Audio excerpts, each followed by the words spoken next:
Running fans, jumping fans, throwing fans, all around athletics fans. Welcome to Talking in Ovals. How's everybody doing out there on this brisk and cold in the Northeast? Whew, that it January is. 20th, 2025, episode number 123. Hyatt, how are you, my good friend? This weekend was why I love this sport. We saw how about the comeback of Connor Mance? Oof. All of his training, he was hurt, comes back, breaks the American record in the half marathon. And Doesn't just break it, I he know. demolished And the what a record. finish that 7 race was. seconds? Whew, that was I a mean, great finish. and set the 15K record He did. en route to that. So it I was mean, like a double whammy. it was amazing. And then this is why I love the sport. Shout out to Andrew Salvadon from Bayside, Virginia, breaking the high school record in 500 meters, taking down Quincy Wilson in the process. I mean, that's something that we didn't think that maybe we would see in the rest of Quincy Wilson's high school career, was him getting beat by someone else in high school. I think it just adds so much intrigue to the sport. And I mean, Quincy still ran great, and then he came back in 46, and they broke the mixed 4x4 high school record. But I mean, it's just like every year we always say that there's someone coming up next, and here we go. I mean, it's unbelievable the way that this sport just keeps growing. And how about Mike Cherry running a 152 in a heat? Yeah. Like, it's just the amount of talent and the way that this sport is progressing right now Ooh. is ridiculous, and it's so good. So let me do my quick little preamble. Wherever you are watching this from, first off, we appreciate it, whether it is X, Facebook, YouTube. Thank you very much. Please do your due diligence wherever you are. If you're on X, give us a repost and a follow. If you're on Facebook, follow and share. And YouTube, as always, smash the like button. And most important, spread the show word of mouth. Best way for it to get around. Find us everywhere at Talking in Ovals. Last week, we had a fun show. We talked to Dan Rapchinsky. See, I got it right again. The head track and field coach over at Monmouth High School. And we could have talked with Dan for like 9 hours. Great Like, guy. it was, we had to like cut it short at some point, but it was such a great show. So fun and engaging. You go and you'll see why people want to run for Dan. And he's so passionate. It's amazing. It's always neat, because we interviewed Dan on Monday, and then on Thursday I saw him at a meet as a coach, and it's just cool, like seeing people like, hey, weren't you guys on the podcast on Monday? It's always fun seeing coaches, after we talk to them. It's just neat. It's fantastic. It's so fun to see. And, it's one of the cool things about doing this podcast, especially for you now that you're back in, to allow you to do that. But I want to get to this week's guest because we're excited to have him on. It's fun because he is a guy that is known in the running community, but you might not necessarily know his name. You might know him as the podcast guy, the Gill podcast guy, the guy that loves track and field coaches, but we know him as Mike Cunningham. He is the host of let me get this name correct here, the Gill Athletics Track and Field Connections podcast. Mike, what's going on? Alex, Dave, what is happening on this very brisk, cold Monday night? It's a good thing that we do this show indoors and we don't pull like a Sidious where they do like a fireside chat. Because imagine a fireside chat tonight. You might not have me on the show if that was the case. I'd be like, guys, we'll wait until April or May. Yeah, we'll talk about this one later. We'll revisit this podcast. Absolutely. So before we jump into the show, talking to you, Mike, I want to mention, a few kind of, I guess, housekeeping things here. I want to give a shout out to one of our former guests, Lyle Smith. We had talked about his book. He was on, what was it? It has to be almost a month now, right, Dave? No, I think it was about 3 weeks ago. Dude, so close to a month. I was close, Dave. You were close. But we talked about his book, Blood, Sweat, and Spikes, Running the Wetmore Way, and he was super excited about it. And I'm pleased to announce that he put on Facebook the other day, it has become an Amazon bestseller. And I feel like, Lyle's fantastic. Dave and I had the privilege of getting the book and reading it. Yeah. And it is a awesome story. And like I said, outside of being a running fan, it's a great story. So I recommend and I encourage everybody to go pick up that book. Yeah, I mean, it truly encompasses the era of 1980s running in New Jersey. Most people know Mark Wetmore as the coach of Colorado, but his roots are here in New Jersey and Bernard. So, by the way, they're back to being elite. They're coming up again. EMR. So I mean, they're bringing it back. But it's cool seeing Wetmore back in the 80s at that time too. So it's a great read. Congrats, Lyle. I mean, that's just read it. You will not be disappointed in any way. And I'm tossing it up here. This is the website where you can go and get it. It's www.nimblesmith.com, and you can go and find the book. You can buy it if you click right here, available today, January 15th. It happens to be the 20th. But if you just click away, you can order the book, read about Lyle. And if you want to know more, get out of here, Lyle. If you want to know more, definitely go and listen back on our episode, because we talked all about the book and everything there. And I want to pivot real quick. I promise we're going to get to you eventually, Mike. It is a show about you, Mike, but we want to also give a shout out to another one of our former guests, and I think someone that inspired both you and I, Dave, to start working out again. Amazing. Kira D'Amato. She announced that she has this book coming out, Don't Call It a Comeback by Kira D'Amato. It's on sale September 9th, 2025. And I'd imagine, and it's what happened when I stopped chasing PRs and started chasing happiness, I'd imagine you're going to hear a lot of what we talked about on our show. Sure. But going into so much more detail, right? Because when you write about it, you could say so much more. So really excited. Once again, if you go on Kira's Facebook page, go search Kira D'Amato. You can go find the link over there. This is a long link up here. I'm not saying it's static.mcmillan. No one's going to remember that. But definitely go look it up. And I highly, highly, highly recommend buying this book, because you will be inspired by one of the greatest runners in our generation. Absolutely. And just one of the most inspiring people. So pumped for both of them. Gem of a human being. Oh my God. Just, she is a doll, and she was so bubbly and great. And I guarantee if we just message her, she'd be like, sure, let me take off from my 23-mile run and I'll just come jump on your show for an hour. Cause she's that awesome type of cool person.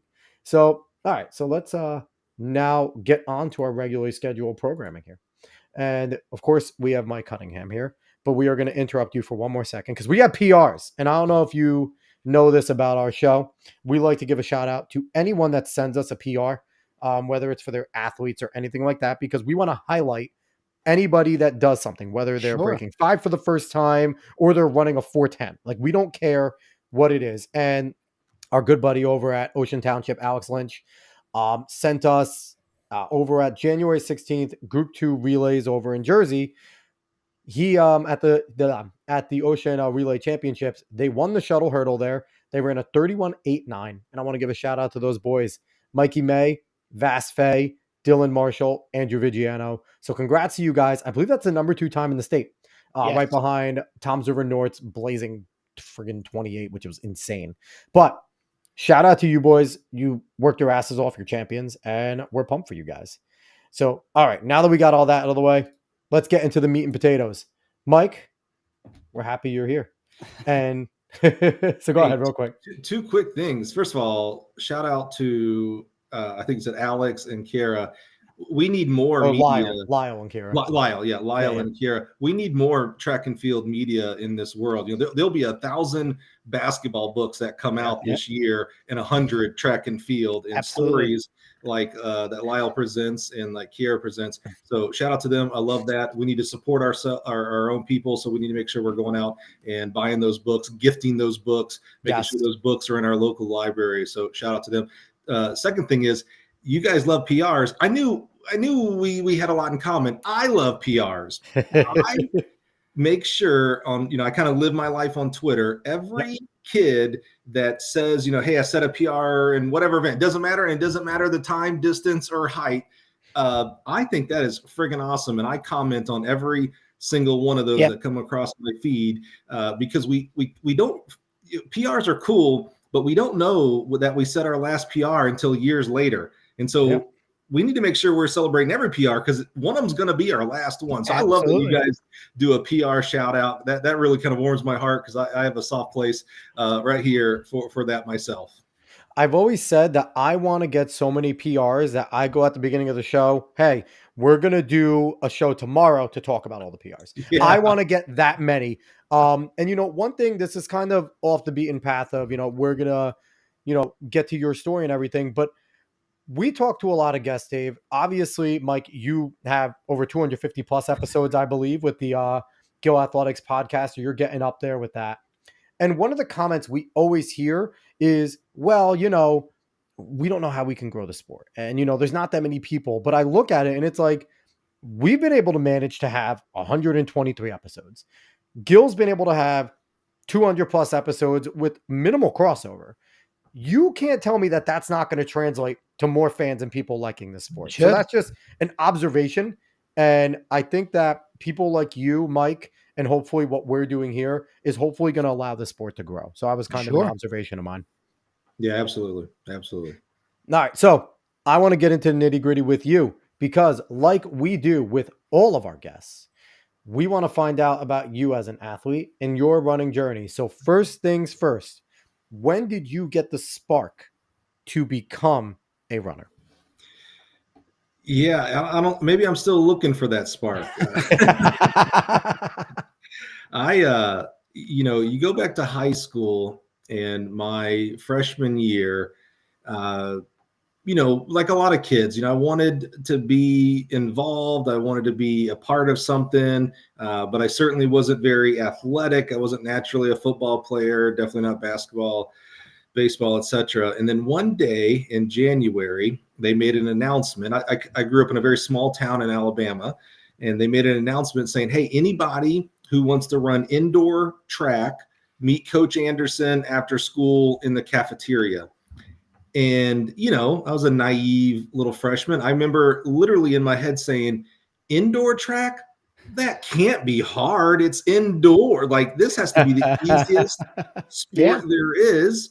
What an easy way to get, my first letter, I can earn a Letterman's jacket. And so I went to Coach Anderson and I tried to run indoor track. I was, just absolutely terrible. I remember just getting just the absolute worst shin splint. I mean, like really, really bad. Like most kids say I can't go to practice because I really was in pain. I couldn't go to practice, but I kind of muscled through it.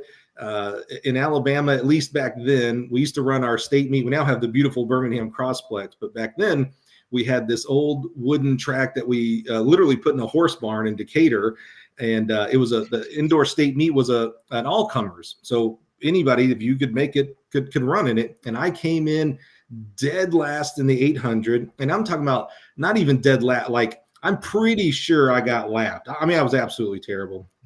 Okay, lapped in an 800. You didn't have to repeat that, Dave. But yeah, that's what indoors. There's a lot of laps. There are more laps. Yes. So I don't even think I ran outdoor track. I was really in a lot of pain. My shins were pretty bad. But something about track, I wish I could put it in words. I don't know. I ended up playing football the next year, and then went to. I flipped it my sophomore year. I didn't do indoor, but I did outdoor, and just I fell in love. It was probably less about. It certainly wasn't about me being good in any event and any accolades there, but it was probably more about the team, the guys that I was around that made it fun. And stuck with it for 4 years, qualified for state, actually qualified for the outdoor state meet, not just all comers. There you go. In the 4x8 and had an absolute blast. And who knew that it was going to set me on a career?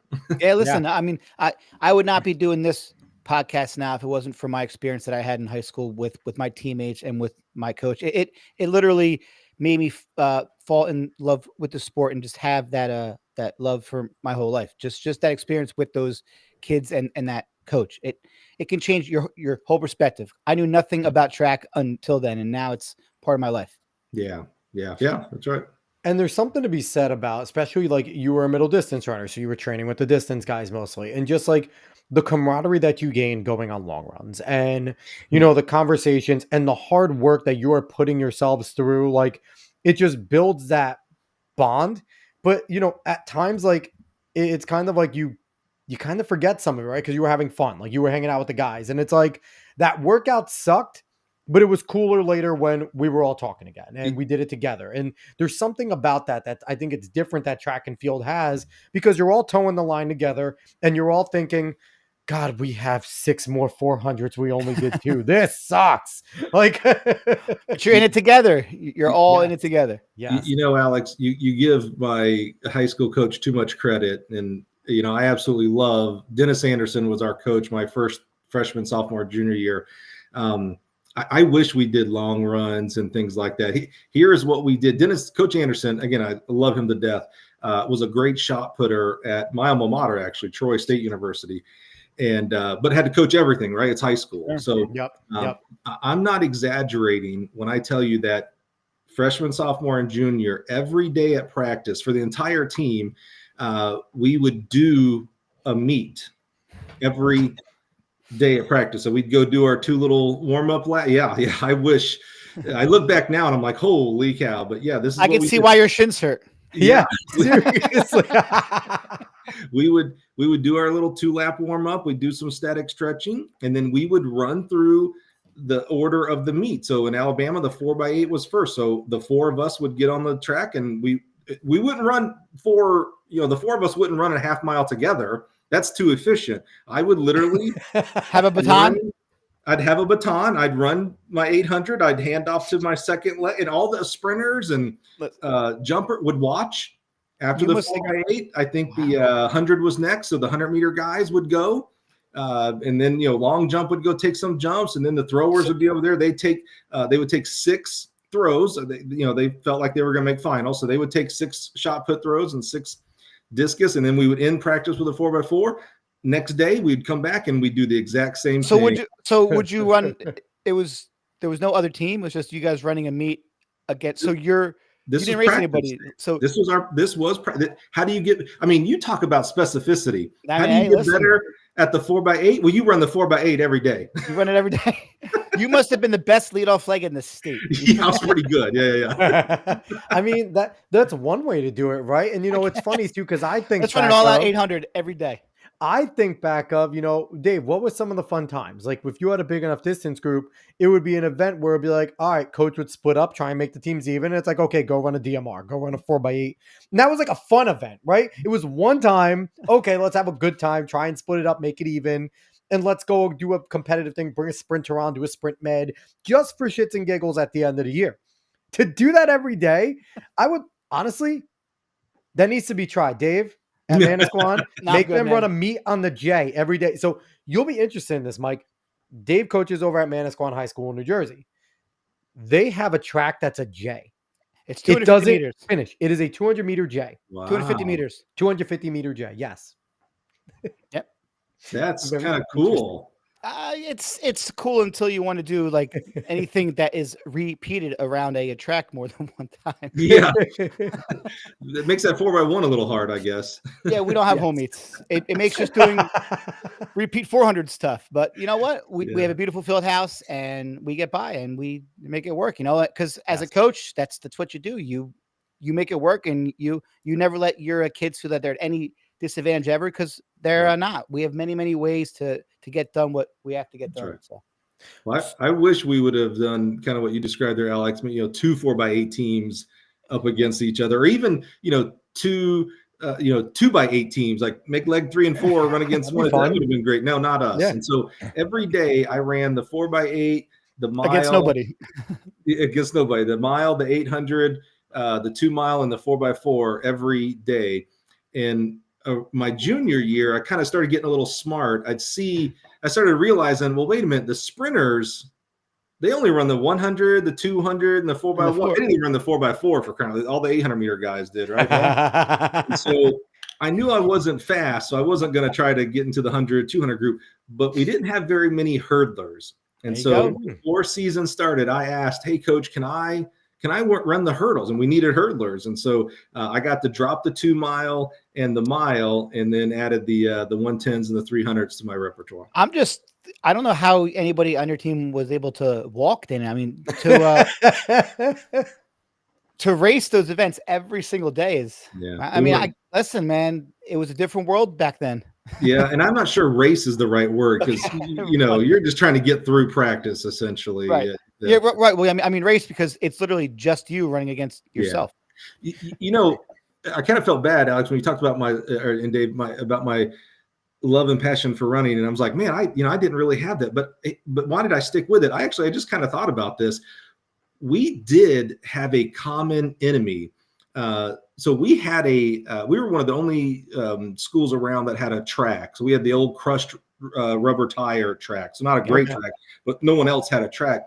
And there was this school, and they were kind of our rivals in a lot of sports and football and such, called Smith Station High School. And they were really good. JD Evil. I mean, the coach's name, his last name, his real last name, not a nickname, is Evil Sizer. So Coach Evil. That's amazing. Yeah, and he's at Columbus State University now, coaching there. But they had a squad. Like, they would win the 4x8. They had a 2-miler that ended up running the steeple for Auburn. His son was a good miler. So they didn't have a track. So they were at our track. We hosted, Tuesday, Thursday track meets all the time. They were at our place every week and just kicking our butt. I mean, they were way better than we were. And we all hated them. And that was kind of our common enemy. And I think that's actually what, like, the competitive side, even though we never won at all against those guys, but we had a common, like every other school, fine, whatever. Smith Station, that's who we were after. Never got to see what they actually look like, only the back of their jerseys, but every day we got to see those guys. So that probably is where my real spark was, of that competitiveness, even though I didn't win. But that's that's a good one though. And that's fun to, have a common goal, right? Like everyone, that's a good thing to have. So, this might be fun. So I want you to take us down memory lane of your time as a runner. And what were some of your fondest memories from your time being a runner, doing, your meet every single day? Yeah. I'm going to give you two, because I love to laugh and have fun. And so sometimes that comes out as self-deprecating humor. So I was that hurdler, right? I became a hurdler. Yeah. And we go to Central Phoenix City, another really great program down there in Alabama. And down in Alabama, we especially in the early to mid 90s, we did things a little differently. So we're going to run the hurdles, and there's 4 hurdlers, 3 from our team and 1 from Central. It's a dual meet. But we don't set up all the hurdles. We just set up 2 lanes of hurdles. So we're going to run 2 heats of This is the way we do it, Alex. All right. And so sounds very efficient. It's very efficient. Very efficient. You don't have to set up 4 lanes, man. You just got to set up 2. You just run a whole extra heat when you can just run them all at once. So coach, the Phoenix City coach comes over and says, all right, guys, my hurdler's pretty good. So which one of you guys is the best hurdler? I'll run you against my guy. And then the other 2, of course, will be in the second heat. I have not ever been accused of not having an ego or a confidence problem. I certainly was not my school's best hurdler, but that hand shot up. Yeah. That was the fastest thing I did in track and field. My hand went up. Hey, coach, I am the best kid. I got it. Team. My other 2 teammates, I imagine, were like, "What is the word?" But they're like, "Cool, go ahead, man. Go ahead." Now, this is before internet and whatnot, so I didn't know what pretty good meant. Well, from behind the shed, this 6'4" dude just comes prancing out like a spider.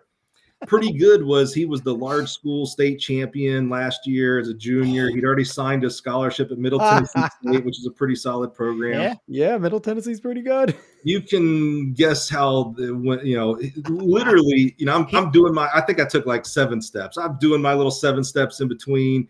His teammates are on the side. Stop. Just quit now. And I'm going so slow, I can actually hear them and understand what they're saying to me as I'm going along. That's just mean. So he did not just nip you at the line. It was a distinct victory.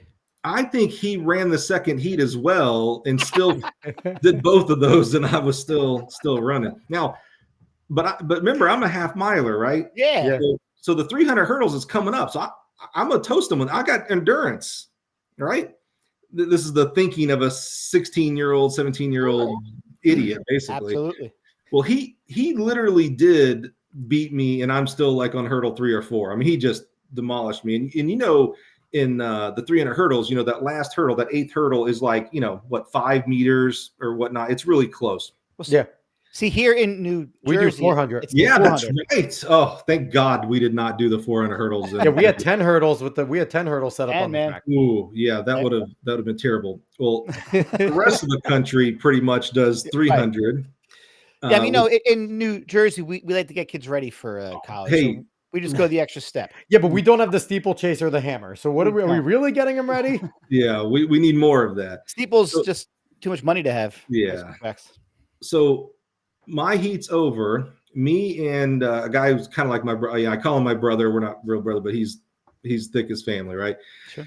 We're watching the second heat because every school, and you guys can't admit this because you coach now, but every program has a kid that he just asks to be made fun of. I mean, just Hey, listen, I'm a former coach, so I can admit to that. Yeah. Yes, there is. Nope. Our guy was never seen it. I promise one day I'm going to tell this story on a podcast like yours, and this guy's going to hear me and be like, "That I know that guy. William Mancuso was that guy for our team." And so he's running. Shout out, William. That's it. He's running, and me and my brother we're just making fun of him the whole way in every hurdle, right? He gets to the 8th. We're standing at the finish line. He gets to the 8th hurdle, and even to this day, I've never seen someone hit the hurdle like he just nails it, doesn't get his hands up in time, and hits chest first onto, I forgot this part. It's an asphalt track. Oh, it's chest first. Oh, onto the track. Me and my brother, we're like in his face, basically laughing. I mean, we're terrible teammates. Oh, that's high school, though. That's just high school. Like sounds like the steeplechase last year at the Olympics when Gerber went down. Yeah, he crawls. Remember, it's 5 meters, so he crawls. All you hear is the timer, go click, beep, and he goes, "Huh, still beat that other kid."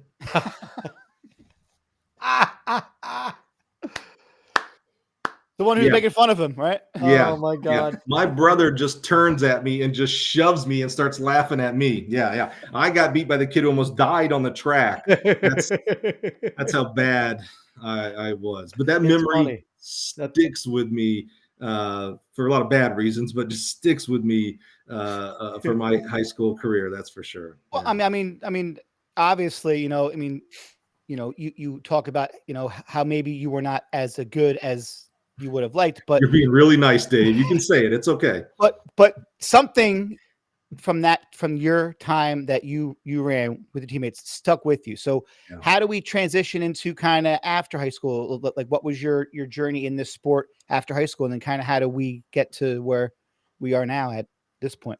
Yeah, it may come as a little surprise. I did not run in college. I know that's probably a little surprising. Didn't even go the walk-on route? No, because he peaked after like 3 weeks of just running dual meets every day. Yeah, right, he wouldn't have known what to do if coach was like, just go on a 20-minute run. He would have been what? Wait, what? What are you talking? What is that? Can you imagine showing up to a college the first day? He has a baton in his hand. He's ready to go.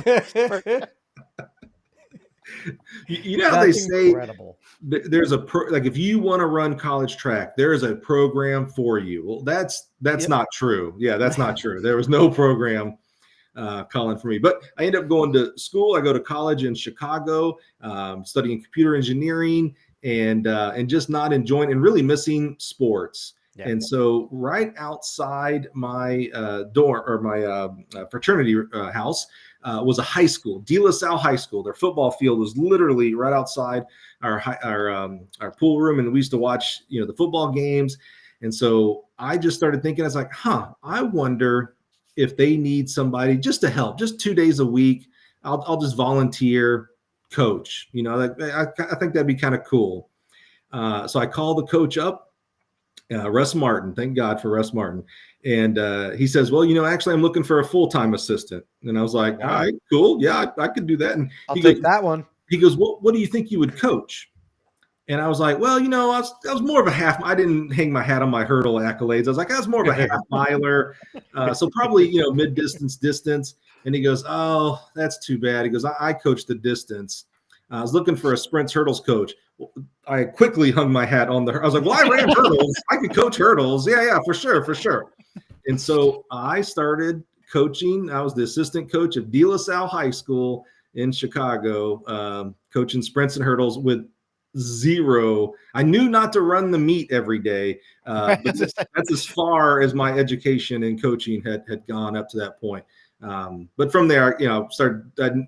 I'm a curious guy, so I knew, when I found out about track clinics and things like that, started going there and learned a lot, and ended up becoming the head coach of that high school, and then moving on to coaching college.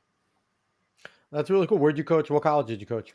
A couple different places. My first place was Troy University. That's Okay. my alma mater. Yeah. So I actually was an undergraduate coach there. So they paid for because I didn't get a degree. Yeah. So they paid for my degree. That's awesome. While I coached sprints and hurdles there. And then I was the head coach of a junior college in Kansas, Neosho County. Then went on to become the women's assistant under the great Sue Parks at Ball State University. Okay. And then my whole career, I'm from the South, so I really wanted to be in the SEC. I was lucky enough in my last 2 years, I got to be the sprints hurdles jumps coach at Mississippi State University. That's fantastic. That's a hell of a school. Yeah, we had a lot of fun. No, I'm sure. Yeah, I'd imagine that is a hell of a program. That is big time SEC. Yeah, I was there. You guys are kind of mid-distance guys. I was there for the last 2 years of Tiffany McWilliams. So 2 flat half miler set the. It's crazy. She set the 1500 meter collegiate record, I believe, at like 408 or 409. That was the collegiate record, and now, dude, 408. What you aren't even in the finals at 408? I think. Right? No, it's bizarre how fast. Unbelievable. That was like right before Super Shoes, so it's like. Very much a different time. And but yeah, so you had some elite talent that you were coaching over there, and that's really, really cool. Awesome. So how do you get from where you are there to now over at Gill Athletics and hosting the Gill Connections podcast? Yeah, so quick halftime, if you will. I decided to get out of coach. I wanted to get completely away from track and field to see if that really was my life. Okay. And so I actually moved to Las Vegas and became a professional poker player. Decided that was not as much. That is not as much. That's not as much fun as you think it is. Oh, I can imagine it's a lot of high stakes. I can imagine there's a ton of pressure. Yeah, like moneymaker over here for real money. Yeah, your lunch money's on the table every day. Yeah. Yeah. Thought I wanted to get back into coaching. Was a Gill guy. Like I bought all my equipment from Gill when I was a coach. So I called up my Gill contact because we talk to every coach in the country. We usually know what jobs are open. Yeah. And, luckily they had a job open and interviewed and got the job there. And, 18 years go by and I, met my wife here. I have 2 beautiful children and I have an amazing set of teammates, and I get to really just kind of double click into my passions every single day at work. And it's honestly the best thing that's ever happened to me. I love that. So from Gill, how did the podcast evolve? Was that your idea, or kind of tell us how kind of that all came to fruition? Yeah, I'm a curious guy, and so I'm always thinking just what's next. And I always kind of tell people I don't really care about any one purchase today, but I am concerned about the purchases over the next 5, 10, 20 years. There's a kid going to kindergarten right now that's going to be a coach in 20 years, and so how do we, work and bless and earn that person's trust in equipment? So 100%. Yeah. I was back then, I am not now, a big Joe Rogan Experience fan for podcasting. And so I kind of had the idea that there was something there for track and field. Yeah. And so, but I couldn't just come to, my bosses and be like, hey, we should start a podcast. And they were like, cool, how do you do that? And I was like, I don't know. So I just started poking around and actually created my own podcast. How they say in coaching, it's just about kind of stealing, how to coach distance runners. You look at what other people do and cultivate it. Yeah. So same in every other world. So I started the Mike Cunningham Experience. Stop me if you've heard that before. And did almost exactly like him. I did long form. So, hour to 2 hour, and then I'll call it random. So our first guest was actually a good friend of mine since he was like 17 years old, Justin Gatlin. So wow. He was my first guest. That's awesome. Justin Gatlin is one of your good friends. That's a pretty good friend there. Yeah. He'll tell you I was the first person to ever recruit him, actually, when I was at Troy. Wow. Yeah. That's really cool. Yeah. I've known Jay for a while. I love him. So Jay, Olympian track athlete, was guest number 1. I remembered he was a football teammate, not a track teammate. This kid, again, I was such a bad teenager. This kid we used to make fun of in high school. Well, he actually went on to culinary school, but not only is he a chef, he specializes in nuisance animal expertise. So he goes out, and so lionfish are an invasive species down in the Gulf. He figures out how to make all these different dishes with lionfish, and then teaches other chefs so that we can get rid of these nuisance. That's so cool. So cool. So cool. So him, I'm friends with a guy who makes his own watches, like has their own company and makes their own watches. I'm friends with an R&B singer for a band that maybe guys of our age would remember, All for One. Oh, yes. We had a doula on the podcast. So I really liked exploring different expertises and professions out there. And so once I got, to about my 10th or 11th episode, I felt pretty good about how to make a podcast. I'm kind of famous around Gill. I asked for forgiveness and not permission. So I just started the podcast. I just went to my first coach and was like, hey, I got this crazy idea. Come on. We're going to do a podcast. And by the way, it's not going to be 20 minutes. It's going to be your whole life essentially. And, very lucky, very blessed that the first real 10 to 20 to 30 coaches really took a chance on me, because no one was doing this long form in track and field and really podcast. This was we started in January of 2020, so this is right before COVID when the world shut down. So no one, everybody's got a podcast now. I hate to say it that way. I love that, actually. I encourage that, but hardly. I tell people, if anyone says that they're interested, I'm like, start a podcast, and they're like, 100%. What do you mean? I'm like, just why not? If you have a passion and you want to talk about something, there's people that like it and want to listen. And you know what? You might be good at it. It may be because I think of podcasts a little differently than other people. I think a lot of people think of podcast as like adjacent to a TV show or a movie. I think of podcast more adjacent to having Twitter or Instagram or TikTok, if that's still a thing. It is. It's back for 90 days. For now. Yeah, maybe. But if Joe Schmo comes to me and says, hey, I'm thinking about starting a Twitter account, do you think I should? No one would tell them no. Right, go ahead. Sure, do it. Who cares? Like, you ain't gonna have any followers to begin with anyway, so no one knows. It's exactly the same with podcasting. If you want to start a podcast. If you're bad, guess what? No one's listening anyway, so who cares? Absolutely. It's funny the way this show got started, and we actually had a conversation with Gill that'll be coming out later. But the way this show got started was Dave and I were the only two people we knew that texted about track. Whenever a big meet would come on, Dave and I would talk about it. And I've been podcasting now for close to 8 years. I've had a whole bunch of different types of shows, sports, general things, all that type of stuff. And Dave knew I was podcasting, and because he went on my first show, my sports show. Dave was a guest at one point, and he liked it. And he randomly texted me as we're texting about it. He's like, we should start a track podcast. And I think my response was, okay. And then the next day I had a logo. Yeah. And I was like, all right, this is what the name of it is. This is our logo. And let's get this going. And he's like, what do I have to buy? And I just gave him the stuff. He got it. Our first episode was just us just talking to each other. And then it took about 2 or 3 episodes. And then we had Mike Rutt. Mike Rutt came on the show. He with, a 144 half miler, Olympic trials for 2 or 3 straight Olympic trials guy, Connecticut, one amazing runner from Connecticut, UConn. And he was our first guest, and it was just cool because I messaged him and he was like, sure, I'll come on.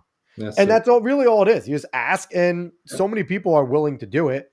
And that was kind of the inception of this show. It's funny. It's kind of like similar to you. Like, we just wanted to talk to people interesting in the world of athletics. We kind of go broad because we've started to get on a lot. We had on a few Ironman athletes. We're trying to get out into, just because I consider that in part of the world of athletics, the Ironman and triathlons and stuff like that. So we're branching out, but we just want to talk to anybody that's involved. And we like talking to people like yourself, who is like not coaches, not pro athletes, not running, like adjacent to the sport, but still important to it. Yeah. For me, podcasting is like a kind of a hack for this world. Like, if you want to, like, literally someone right now, some 17-year-old kid who runs track, loves track, wants to, boy, I'd love to meet Noah Lyles and Kenny Bednarik and Kira D'Amato and all that stuff. But how am I going to meet that? Like, maybe you tweet them, but they're not going to respond necessarily, things like that, right? That 17-year-old kid starts a podcast and DMs Noah and Kenny and the Dennis Mitchell and Sha'Carri. One of them is going to say yes to be on the podcast. Yep. And he's going to get to talk to this guy, and then it snowballs from there. Yeah, the podcasting is a hack, underrated hack on how do you grow your network and talk to cool and interesting people. Start a podcast; it won't take long. One of our former guests, Emma Zawatsky, who is a great runner, now running over at Colorado. She had a TikTok in high school. She was the best distance runner in the state of New Jersey. She started a whole TikTok where she would go to meets and talk to people, and it's it's gone into things like that where she would be at a big meet and a pro would be there, and she would just go up to him and be like, "Hey, do you mind answering a few questions for my TikTok?" And she got Craig Engels to make a video for her whole team at her end of the year party. Said, "Hey, Freehold, great job," because she would interview them at meets that she was at. Well, and she now has a good following as well. What's my girl's name? T. She was a, I think a heptathlete for Texas Tech. I think they were supposed to have somebody do announcing at a home meet, and they didn't show up. And so T was like, "Oh, I'll try it. I'm a communications major. I might be getting her story messed up." And then she started doing Instagram interviews. Now she's like the official MC, host, podcaster of the Grand Slam track. It's so cool. She has this little show called, I shouldn't say little. She has the show called Talking with T, and I see her. I was at Nike Outdoor Nationals. She's the official interviewer on one of the either Citius or Flowtron, whoever does it there. I mean, all because, first of all, shout out to these guys who put themselves out there. They're okay with hearing no. Same with you, right? You guys, you hear no, ignored all the time. Like, and I'm okay with being left with no answer. And you know what it's like in my thing? I'll message him again in 3 months. Why not? Yeah. What's the worst they say? Go away? Absolutely, all right, cool. Man. So, bravo to the bravery of being able to tell no, because someone's going to say yes, and then that's going to I have a wife, snowball, so being told no in just general life, any ideas that I have is common. So and we both have 2 daughters. Yeah, so it's like, honey, I have this idea. No. Okay. Yes, dear. Love you too. my wife's in hearing distance. My wife is perfect. And love her to death. Yeah. So yeah. So you start this podcast. Did you know that you wanted to focus solely and mostly on the coaching aspect and hear all different, coaches from all, because you've had on junior college, high school, big time D1. So was that your focus when this whole thing came into inception? Yeah, first and foremost was coaches, and in anything that would enhance a coach. So we've had some leadership people on the podcast, again, just trying to help coaches with their leadership skills. We had the author of a book called Lead for God's Sake. He was actually the keynote speaker at USTF CCCA one year. A fellow coaching friend of mine knows him. He actually has a basketball background, and his book, Lead for God's Sake, is around basketball, but he's just a faith-based leader trainer. So we've had people like him on the show. But first and foremost, what I wanted to do was I wanted to not make coaches superheroes, because they already are superheroes. I wanted to help other people see that they're superheroes. Don't make Dave's head bigger than it is. It's true, man. And I wanted to, it was very intentional that I didn't want to focus on just the name coaches. So Mouse Holloway, Dave Smith at Oklahoma State, etc. I wanted those people on the show. But I also wanted, and forgive me, we're about 3 weeks away from our 300th episode. So there's been a few, so I can't remember everyone's name, but we had a coach. I just told the story this weekend at a small clinic. I heard about this guy in Kentucky who does not have a track, but he really wanted his seniors and his team to perform in front of his school. And so he got permission to dig out a sand pit, and he holds a home meet with no track. So they allowed him to dig out a sand pit. The kids run off the sidewalk and jump into the sand pit. They do the discus and the shot put over in the softball area. And then they have this parking lot. They know what one lap is. He was like, I don't know, it's like 125 meters. I don't know what it is. He goes, it's not 100 meters, that's for sure. And it's not 400 meters. So they do the 1 lap race, and they do the 4x1 lap race, and they do the 4x4 lap race. And other teams come. And so I just love, like, oh, wow, here's a coach with no facility and does not allow that to be an excuse not to showcase his kids competing in their sport at home. So we've had Olympian, national champion, Division I coaches, and that guy who don't even have a facility. No one even knows where he is in Kentucky, and he is amazing because he's making a positive impact on young people, and that's the real rub. That's the real job that coaches are doing. And it's amazing, because like same here. We've talked to people who've won Olympic gold medal, and we've talked to local high school coaches, and they all have the same passion and the same story, and it just it's so inspiring just to see. Like you said, that guy made it work for his athletes. He wanted to make sure that they got to run and meet at their school in front of their fans. I think it's absolutely cool. I think of Mouse is a friend of mine, head coach at Florida. It's so cool that he coaches Grant, another great person, to a gold medal and an eventual world record. That's super cool, no doubt. But what Mouse's real contribution to society is 99% of his kids are not going to go pro. Okay. But 100% of those kids are going to become moms and dads and business owners and charity and teachers and coaches, just like the middle school coach in West Texas who has 10 kids on his team. Maybe he's like my coach back in high school, doesn't know anything, but he's going to give them a good experience. That guy, 99% of his kids ain't going pro, and they're all going to become teachers, moms, dads, etc. The positive impact these coaches are making on young people, that is their greatest contribution to society. And so I was real intentional on, I want to kind of strip away what's on their shirt, what's on their polo shirt. So Mouse Holloway, Mike Holloway is a person first before he's Coach Holloway of University of Florida. Your local coach, Dave, you before you're Coach Dave, you are Dave, the person first and foremost. And what you do is just as important as what Mouse, Amy Dean, all these other amazing coaches are out there doing. They're just doing it with different athletes. And that's sometimes we don't even have control over what that is. So why is your worth based on that? It's not. All the best coaches I've ever had would always tell me, and this is including Dave, because Dave was my coach for about a year or so back when I was in high school. Their first mission was to turn us into better young men and women.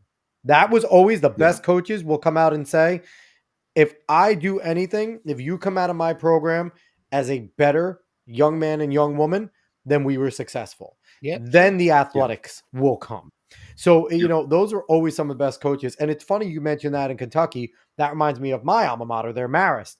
We're just getting a track this year as a Division I program. And I will proudly say that the incredible coaches there, Pete Colezo, Chuck Williams just retired, but he was amazing. We have Billy Poole Harris now.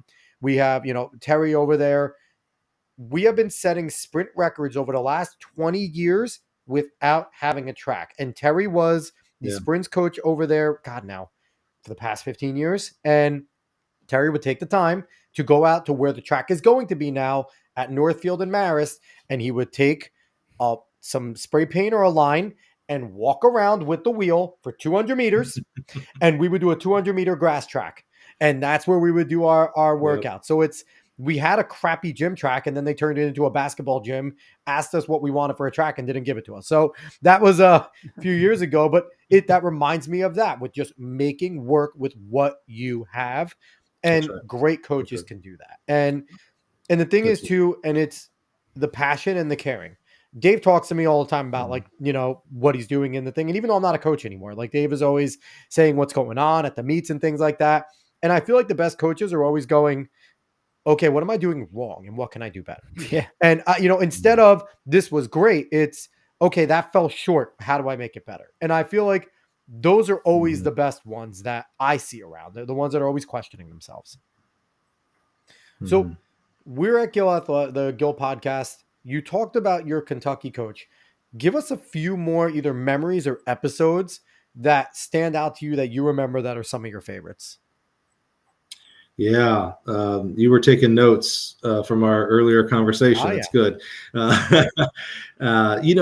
One that stands out to me is Karen Dennis. She's now retired. She was the head coach of the Ohio State University uh, program there. We had her on the show before she retired, and what we do on our show is we open up the very first question for everybody is, where does track and field start for you? And then we work, because usually they're athletes, so we work ourselves up into when did coaching become an idea for you, and then how did you get into your first coaching job? And then we go through every stop that they've had. Some of them have been at their place for 30 years, so it's like, oh, cool, we're done, we're there. Other people have been to like 20 different places, and that's okay too. So with Karen, just a sweetheart of a lady, and just an amazing leader. She was at UNLV. And I knew that she went from UNLV to the Ohio State University. And so I asked her what I thought was a pretty softball question. I said, so why? Why did you go from UNLV to the Ohio State University? Everybody's going to say, duh, right? Come on, it's the Ohio State University. And she's from Michigan, so it's back home, those kind of things. And she goes, well, Mike, I was fired. Oof. And our podcast is not scripted. It's not. There's no setup. There's no, like, you get to tell your story how you want to tell it. If you want to lie about your background, go ahead. I do no research. I probably won't know unless I know you. Someone's going to call you out. They're going to call me out. They're going to call you out. So you tell the story how you want. So she didn't have to say. Then you find out about your hosting chops right there too, because it's like, I was fired. And it's like, now what do I say? Like, Well, I'm a pretty, lay it out on the table. So I just said, hey, Karen, you didn't have to tell us that. You didn't have to say it that way. Why did, I'm always very curious. I'm always kind of like, why did you say it that way? And, again, you know a leader by their words and actions, right? So she goes, you know what? It's important for coaches to know that sometimes bad things happen in your career, and it's still okay. It's not the end of the world. She goes, I was fired. The new AD had their own thoughts and actions, even though they were very successful. And she goes, I was, lucky enough that I knew the head coach at the Ohio State. And so I got hired as assistant there, and then we, move on to become the head coach, things like that. And I just, I just think about egos,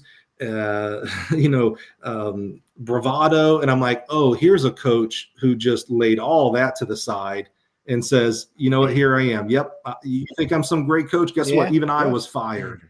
And I just thought, wow, how helpful was that to those who choose to, our audience is majority of coaches. I was like, so how helpful was that to those people who are concerned about being fired, or did get fired and try to hide it because they're ashamed of it? Here's a coach saying, hey, I got fired.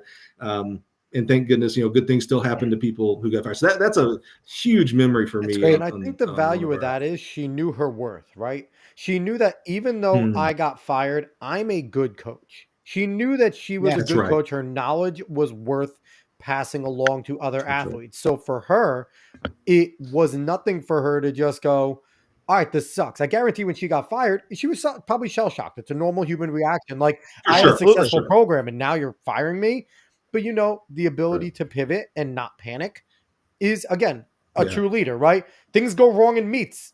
Your top athlete maybe gets a tweak. And now that 4x4 that you were trying to qualify, now how are we going to do that? Okay, let's pull this kid that maybe hasn't run a 4 in a year. He can run a pretty good 4. She can run a pretty good, like, the ability to pivot is part of it. And she showed that ability. That's awesome. So, Mike, I'm fascinated because you've interviewed, like you said, big time programs to much, much smaller schools. What have you noticed from talking to the coaches has been the biggest distinction in the size of the school? Is it money? Is it equipment? Is it facilities? Like, what have you noticed being the major difference in terms of D1 versus your junior college or your, something like that? Yeah. Are you talking about like difference between like successes? What they have to offer the athletes? Like in terms of scholarships and like, is it that much of an advantage to coach at that high level? Like, do you have that much more to offer the athletes? Yeah, that's a great question. This came up. This will play. I just had an interview with Elton Irvin. It'll publish here in a couple of weeks. He's the head coach of a Atascocita High School down in Houston. He's the coach that set the 4x1 national record last year, 38.92. Yeah. The difference between all these different programs, this is probably maybe going to hurt some feelings out there. The coaching, I don't know that there's as big a delta between the coaching as we like to think. Certainly a Mouse Holloway may be at top, but I don't know that the difference between if we label Mouse the number 1 sprint hurdles coach, I don't know that there's as big a difference between the number 1 and number 50 sprint hurdles coach as there is between the number 1 budget for track and field versus the number 50 budget. The availability of going to a school that puts the proper resources into their track and field program versus those who don't is pretty glaring. So certainly equipment, right? So there is some equipment you can buy, and maybe me as the equipment guy should tell you like, oh yeah, you got to have all the best equipment. I've seen plenty of programs that don't have tracks and they win NCAA champions and things like that. But all the other things, whether it's recover modalities, better travel, flying instead of a bus for 12 hours, shoe things like that. That's pretty good. Shoes for sure. Yeah. I've had a great time at Ball State, but we our kids got one pair of spikes one year, and then the very next year they got trainers, and the next, we alternated. I went to Mississippi State, and we certainly were not even in the top half in spending for track and field in the SEC. And our kids, we must have gotten 6, 7, 8 pairs of shoes a year, between spikes and trainers and stuff like that. So there is a pretty big difference there.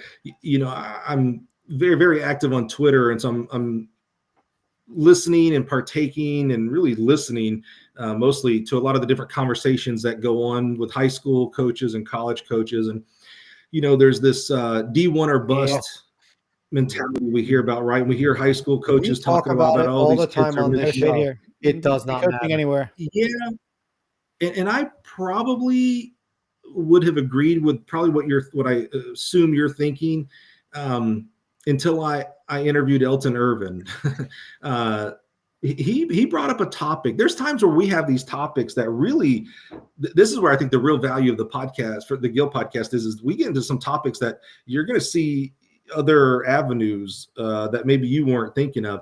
So I would 100% have agreed before this interview, like, hey, D1 or bust. Certainly there's some great D1 schools. I'm more concerned about your student loan. So I'd rather you go somewhere where you're going to get a bigger scholarship so that you can get an education and go make something of yourself and not be in the hole, right?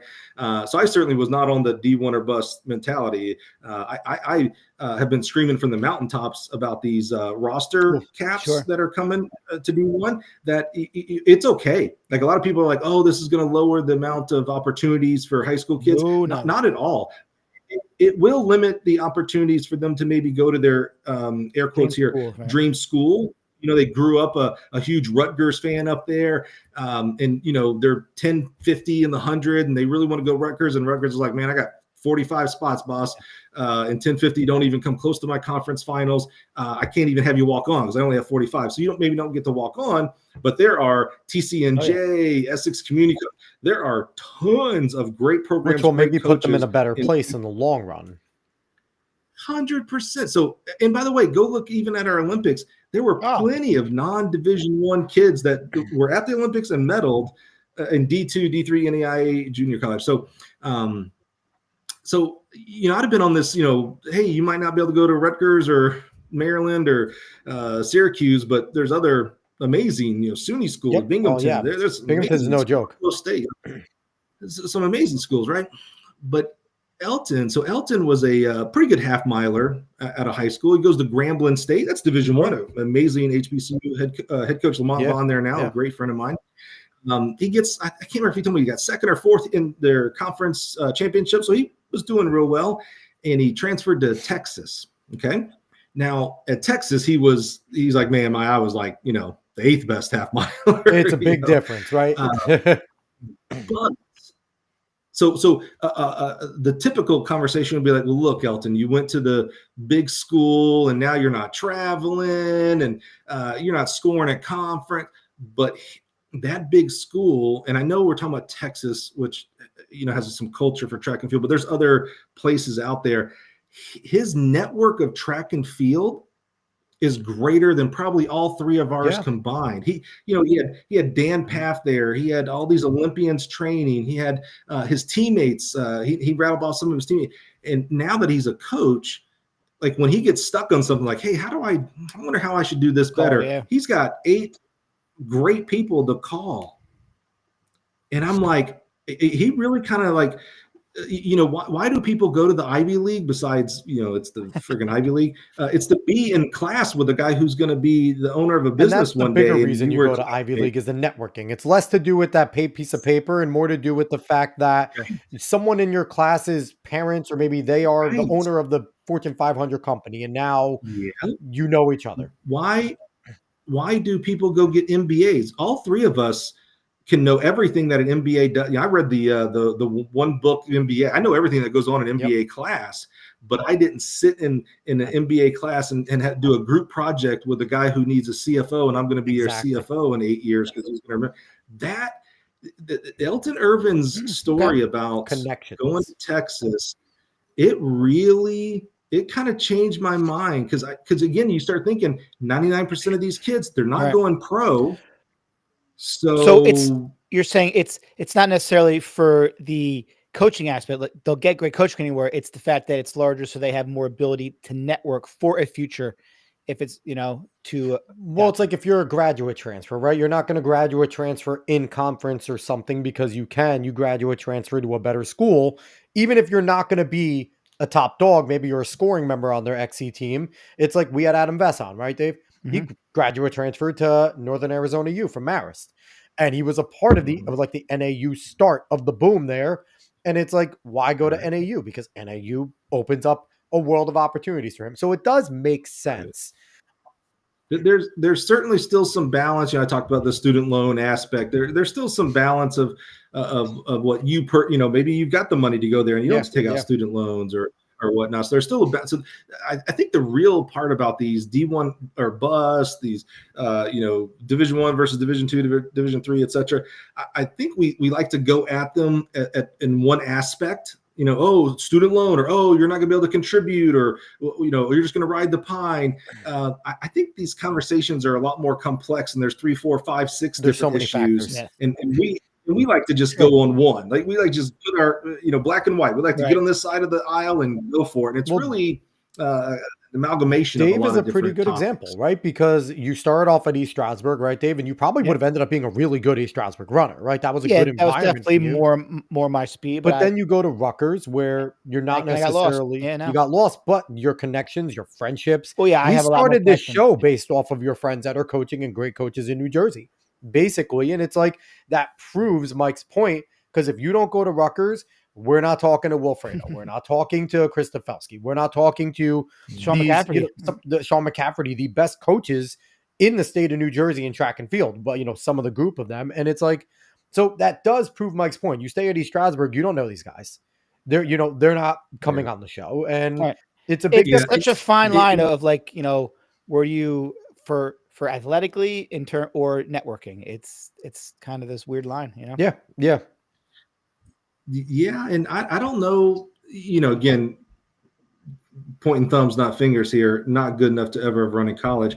I don't know that if I win a small school junior college, I'm gonna pick on junior college since I was a junior college coach, small school junior college conference meet, and I win the 100, so I get 10 points versus, I'm the alternate of the 4x1 at an SEC school, but we win nationals. I don't know that I could tell you I had more of an enriched college experience just because I contributed to the team over here. I still contributed, even though I didn't run at the national meet. I still hustled and helped my family or helped my teammate. I got a ring. Yeah. I don't know. I can't tell you that I've got more enriched because I contributed with actual points. And it all depends, right? It all depends on what your end goal is. If you want to be a doctor, then that doesn't matter that you're networking that gigantic, you know what I mean, in track and field, right? Sure. No, You know, that's if a you great like, point. you That's a might be a great point. good runner. You might be that guy that goes to that smaller school or that girl, and you can run, you know, a low 10, right? You can win your conference 4 years in a row, but you want to be a doctor anyway. So it doesn't matter. You didn't need to go to SEC or Big Ten, right? That didn't make a difference. But to someone like us three sitting here where we still wanted to be Hey, involved, that would have made a massive difference. that's a really good important part, because remember, the story started off, I was interviewing track coach Elton Irvin, not realtor to the stars Doug Smith, who could have said, yeah, I ran at Texas, and oh yeah, I hung around Olympians, but I sell $1 million homes, so I don't know really what that has to do with anything. Elton Irvin becomes a high school teacher and coach, and now is really enriched, and his athletes are benefiting from that. It's where your enrichment as well. passions So lie. again, amalgamation, right? There's a lot of different complexities, these stories, not just black or white, yes or no, good or And, you bad. know, and I think there's also too, with that whole entire D1 or bust, you got to be realistic with kids, right? Like, you know, are you talented enough to even walk on, right? Like you said at Rutgers, you know, you're running a 10-6, a 10-5. Your Maybe you're place better off probably, going to a smaller school then, you know? would you be better off going to? And the thing is too, it's like, okay, there's a lot of D1 options. It's not, you know, it's not Rutgers, Ohio State, SEC. Right. There's Marist. Yeah. There is Binghamton. There is where you come in and it's like, I'm running a 10-5. Marist is like, let's go. You know, you're going to compete in our conference. And you know, so there is those options, but it also, where do you want to travel? What is it? You know, there's so many factors that go into it. So it's like, I think those debates, to me, they're kind of stupid in a lot of ways, because it's like you said, there's so many different factors. What does the kid want to major in? You know, where do they want to do after? And here's the crazy part is, you know, us as adults, as 30, 40, 50-year-old people in society, we make these decisions all the time. Am I going to go do this job or this job? I'll make more here, but I'll be happier over here, things like that. But we're more experienced because we've had other jobs and other relationships, etc. We at the end of the day, we got to remember this. We are talking about, in aggregate, 18-year-old kids. We say that often. Yep. Kids. I can't believe to this day that we make 17, 18-year-old kids pick a major that's going to potentially affect the rest of their life. They don't know what underwear they want to wear tomorrow. And we're telling them, you see these majors, pick one. And that's what you're going to be for the rest of your life. And when you're done with it, even if you didn't make the right choice, here's well over 100K in debt. Enjoy. Like, and so you better have made a good choice that's going to be lucrative, right? So you can pay it off eventually. Your reward is life-crippling debt. That's right. Congratulations. And then it's like, you know, and it's like the tough decision of, okay, we have this fantastic runner, but he may really like working with his hands. So now we're going to force him to go back into a classroom that he doesn't enjoy because he wants to run, and there's no outlet for the kid that sits there. And maybe he wants to be a welder. Maybe he wants to work HVAC, but he's also runs a 150 in high school. So it's like, what are we going to do? So it's definitely, there's always a fine line, and it's always a battle and a debate. So it's fun. And I love what you do. And I feel like we are like, in a way, a lot of way, like spiritual kins, because I feel like we have a similar goal in what you're doing at the Gill Connection, what we're doing here in Talking in Ovals. We both want to get the story out, right? Because I feel like we're both in that realm of, we want people to see not Mouse in Florida as the amazing coach. We want people to see Mouse the man and how he got to being this amazing coach. And we have a similar path where our stories are everything. Our stories, we had, you know, Dave Waddle, and, you know, we talked to Dave. We've talked to Marvin Bracey, who just came off of a world championship. And our goal was to say, hey, cool, you did all that, but what happened before? How'd you get to Johnny Gray? Johnny Gray is one of the funniest people, because Johnny was an awful runner when he first came out, and he dropped like 40 seconds in a year in the 800 in high school. And then he's talking to us about coaching, and he's like, oh, there's a guy coming, and he ran a 146. And I'm like, what am I going to do with that? And it's like, what do you mean? What are you going to do with that? It's a 146, but he's a 142 guy. I had no idea like, Johnny Gray started off running 3,200 meters in high school. And that's the thing. And I think we definitely have that connection in terms of our shows. And like, I am incredibly happy that you reached out to us on X. Yes, thank you. All that time ago. You know, we always followed you. I always enjoyed your posts and things like that. But you reaching out was so cool and able to connect us here. And I don't want to take up too much more of your time. We're over here in an hour and 10. But we really appreciate you coming on. I feel like we need to have you on again because I feel like we haven't had all the conversation that we needed to have here. Sure. Yeah, for sure. Would love that. So anything that you want to close out with? Yep.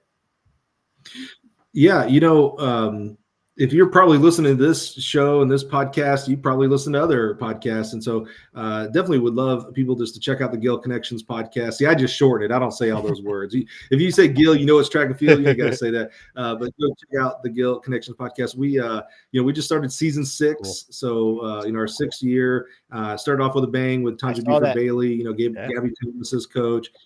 We've got some amazing, this week, we just dropped today, Sean Simers, head track coach at Maid Creek down in Houston, who phenomenal story, has beat cancer, is on the cutting edge of using ChatGPT for coaching, has a family member with a disability, just pushed his family member in a wheelchair in the Houston half marathon.